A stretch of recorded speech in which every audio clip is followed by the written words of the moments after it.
Assam to Kerala আৰু Kerala to Assam daily bus service. এইটো bus service দি আছে ইক্ৰামুল হক ফ্ৰম নগাঁও। যদি আপুনি ভাবি আছে কেৰালা, তামিলনাডু, চেন্নাই, বেংগলোৰৰ পৰা অসমত আহিব আৰু অসমৰ পৰা এইবোৰ জেগাত যাব, তেতিয়াহ'লে এইটো ভিডিঅ' চাওক। এতিয়া আপুনি ট্ৰেইনৰ ফ্লাইটৰ টিকেট পোৱা নাই নেকি? ট্ৰেইনৰ টিকেট পোৱা নাই নেকি? তৎকাল পোৱা নাই নেকি? বা ফ্লাইটৰ টিকেট ৰেট বেছি, দাম বেছি নেকি? তেতিয়াহ'লে অলপ চিন্তা কৰিবলগীয়া কোনো কাৰণ নাই। আপোনালোকৰ কাৰণে লৈ আহিছোঁ স্পেচিয়েলি শ্লিপাৰ এচি বাছ। চাই লওক, এয়া চিটবোৰ আৰামত, একদম আৰামত শুই যাব পাৰিব। আৰু এইটো চাইডত চাওক, এইটো চাইডতো চিট আছে, এইটো চাইডতো চিট আছে।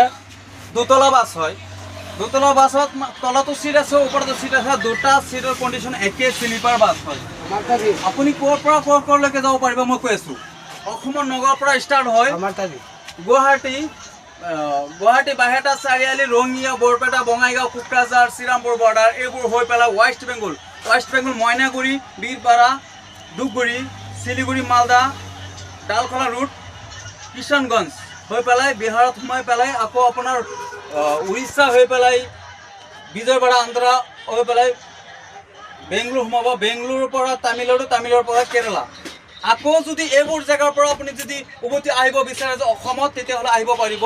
স্ক্ৰীণত দিয়া নাম্বাৰটোত যোগাযোগ কৰিব। যোগাযোগ কৰিবলগীয়া হ'লে নাম্বাৰটো মই কৈ আছোঁ 9